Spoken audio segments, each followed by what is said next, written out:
Muito bem, ótimo dia para você. Deus abençoe rica e poderosamente. Aquele que começou a boa obra nas nossas vidas é fiel para completá-la. Como é que você está hoje? Deus te abençoe rica e poderosamente. Excelente final de semana neste domingo, em nome de Jesus. Esteja na igreja, congregue, abra o teu coração, porque grandes são as bênçãos e os livramentos de Deus preparados para nós, e Deus nos chamou para congregar e realmente aprender os seus caminhos e viver o que ele tem preparado para nós, em nome de Jesus. Amém? Quero orar por você, deixe os teus pedidos de oração nos comentários e seguimos na nossa leitura do livro do Apocalipse. E ontem eu estava falando sobre o Apocalipse no capítulo 15, versículos de 1 a 4, quando o Senhor fala sobre o mar de vidro que João viu e aqueles mártires ou aqueles salvos que perseveraram mesmo diante da marca da besta, e o Senhor então os alcançou e os livrou poderosamente no poder do nome de Jesus para a salvação. Segue-se então o capítulo de número 15 e 16. A importância do Apocalipse, capítulo 15 e 16, é que ele vai falar sobre os 7 flagelos, que na realidade são as 7 taças que foram derramadas sobre a terra nos dias vindouros, nos dias do domínio da besta e do anticristo, nos dias do domínio do dragão e da grande cidade, a meretriz Babilônia. E aí adiante eles vão falar sobre isso. Muito nos outros capítulos, continuando falando sobre isso.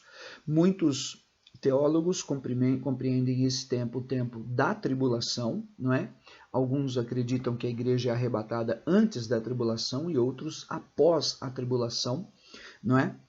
Mas muitos atribuem o capítulo 15 e 16 a esse período. O que são então estas 7 taças? O que são estes 7 flagelos? Em resumo, são representações claras da ira de Deus, do juízo de Deus sobre os filhos da desobediência, sobre os filhos da perversidade, sobre aqueles que adequaram as suas vidas à marca da besta e lançaram blasfêmias contra o Deus vivo. Veja, estou em Apocalipse 15, versículo 5. Depois destas coisas olhei, e abriu-se do céu o seu santuário do tabernáculo do testemunho, e os 7 anjos que tinham os 7 flagelos saíram do santuário, vestidos de linho puro resplandecente e cingidos ao peito com uma cinta de ouro. Então um dos 4 seres viventes deu aos 7 anjos 7 taças de ouro, cheias da cólera de Deus, que vive pelos séculos dos séculos. Então, João, em princípio, no Apocalipse 4 e 5, ele via esses 4 seres viventes. Um desses seres viventes, ele vem e saem 7 anjos vestidos de branco com um cinto de ouro à altura do peito. E esses 7 anjos recebem 7 taças. O que são as 7 taças? Os 7 flagelos. O que são as 7 taças, portanto, os 7 flagelos? A cólera de Deus. Ou seja, há uma medida da ira de Deus que ela transborda. E quando ela transborda, ela é atirada sobre a terra como castigo, como punição. Alguns aqui entendem que eram taças, então eram respostas das orações dos santos que estavam na visão dos capítulos anteriores, que os anjos tomam, não é? Que estavam as orações sobre o altar, e ele enche ali uma taça com as orações e atira para a terra. Bem, dá a entender mesmo alguma coisa em paralelo a isso. Mas estas 7 taças são a cólera, a ira de Deus, a vingança do Senhor com aqueles que transgrediram os mandamentos do Senhor. E há um paralelo nesses flagelos, ao meu ver, muito interessante com as pragas do Egito. Veja, o primeiro flagelo. Ouvi vinda do santuário uma grande voz, dizendo aos 7 anjos: ide e derramai pela terra as 7 taças da cólera do Senhor. Saiu, pois, o primeiro anjo e derramou a sua taça pela terra, e aos homens portadores da marca da besta e adoradores da sua imagem sobrevieram úlceras malignas e perniciosas. No Egito houveram pragas assim também semelhantes nos dias de Moisés, diante da contenda com o faraó para a libertação do povo. Então, quando essa taça ela é derramada da cólera, da ira de Deus, a primeira delas trazem úlceras e tumores sobre aqueles que têm a marca da besta e os adoradores da imagem da besta, não é? O segundo flagelo, quando ele é derramado, diz o versículo 3, as águas, esse flagelo é derramado, essa taça é derramada nas águas do mar que se tornam como o sangue do mar morto, e morreu todo ser vivente que havia no mar, como também Moisés transformou as águas em sangue. Depois, essa cólera da ira de Deus, o terceiro flagelo, é derramado nos rios e nas fontes das águas, que se tornam também como sangue. Então ouvi o anjo das águas dizendo: Tu és justo, tu que és e que eras o santo, pois julgaste estas coisas, porquanto derramar sangue de santos e de profetas, também sangue lhes tem dado a beber e são dignos disso. Veja, parece um anjo no terceiro flagelo, na terceira taça derramada sobre as águas, dizendo: Senhor, tu és santo, e é justo que aconteçam isso com os adoradores da besta e com aqueles que têm a sua marca, porque eles perseguiram santos e sacrificaram profetas. Então, agora é justo que isso aconteça com eles. Em outras palavras, o anjo estava dizendo: colhem aquilo que semearam. O quarto flagelo. Então, o quarto anjo derramou a sua taça sobre o sol, e foi-lhe dado queimar os homens com fogo. Com efeito, os homens se queimaram com intenso calor e blasfemaram o nome de Deus, que tem autoridade sobre estes flagelos, e nem se arrependeram para lhe darem glória. Ainda assim, de alguma maneira, a condição da natureza do sol, ela muda nesse tempo de alguma forma, e as pessoas começam a ter uma espécie de câncer de pele, enfim, assim interpretam muitos, mas a verdade é que ainda assim, diante daquelas dores, estes homens, nesse tempo próximo do fim, adoradores da besta, da sua imagem de escultura, eles blasfemaram do Senhor e não se arrependeram. O quinto flagelo, derramou o quinto anjo, então, a sua taça sobre o trono da besta, cujo reino se tornou em trevas, e os homens remordiam a língua por causa da dor que sentiam. Meu Deus!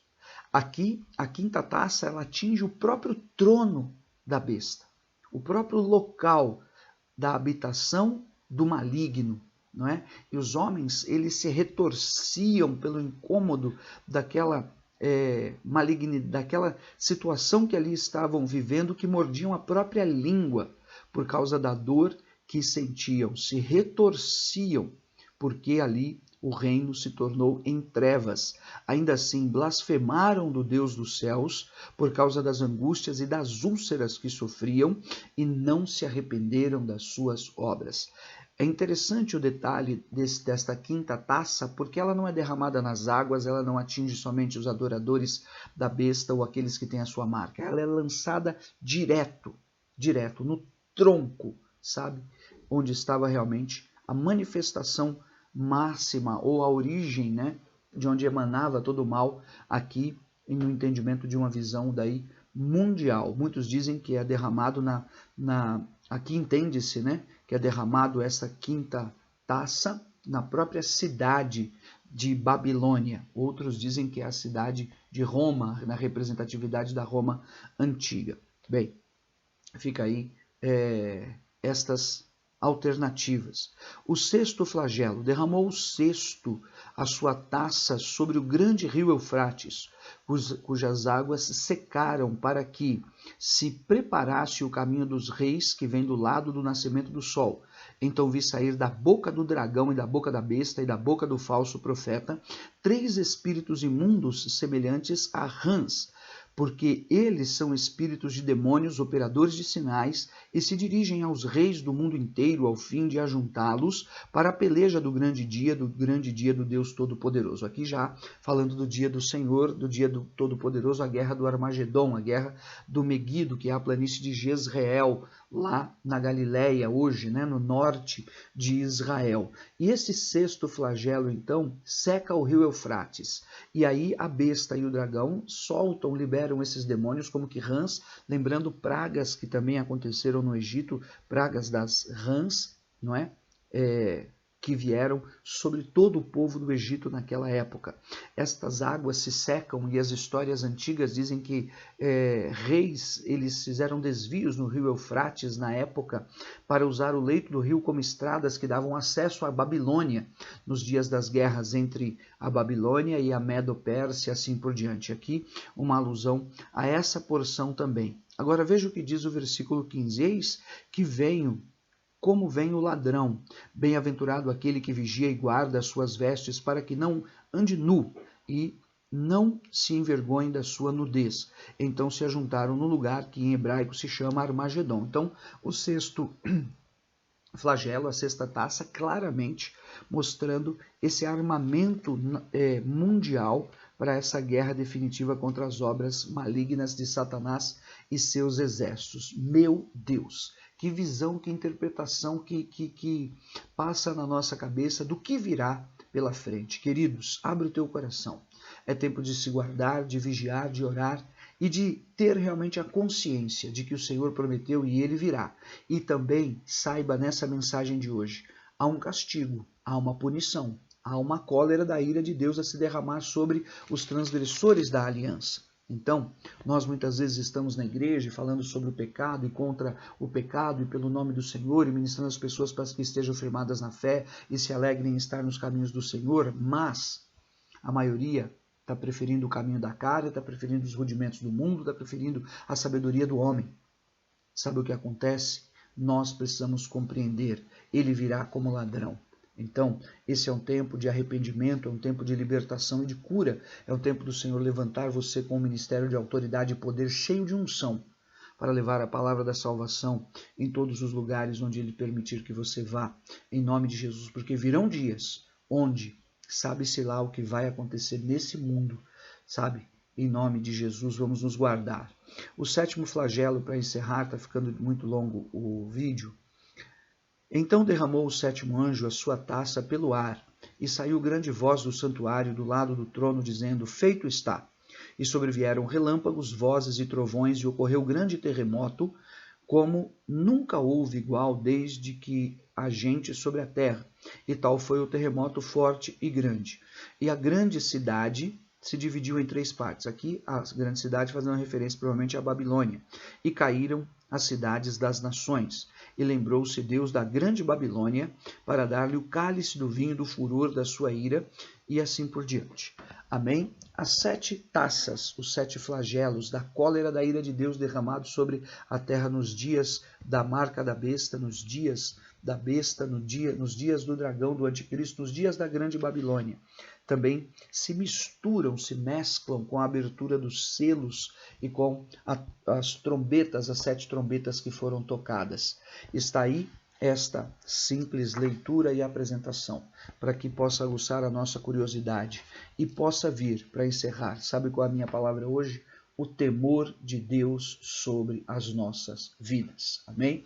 A minha oração hoje por mim e por você é esta: que venha o temor de Deus sobre nós, para que possamos alinhar as nossas vidas em andar na presença dEle, desejando ouvir a sua voz e abrindo o nosso coração, porque ninguém sabe o dia nem a hora, mas Ele prometeu e virá, e eu quero estar com Ele. E desejo que você também esteja, porque Ele é a ressurreição e a vida. Aqueles que estiverem nos dias da sua volta serão arrebatados em vida, mas aqueles que não estiverem serão ressuscitados dentre os mortos, receberão corpos glorificados e o encontrarão e estarão com Ele nas nuvens. E assim está selada a profecia, e a verdade da palavra é uma só: o Senhor virá e o inimigo cairá por terra por completo, em nome de Jesus. Enquanto isso, vivamos uma vida piedosa, caridosa, uma vida daqueles que querem ser abençoados pelo Senhor, mas que sabem que o fim está próximo. Fica com Deus.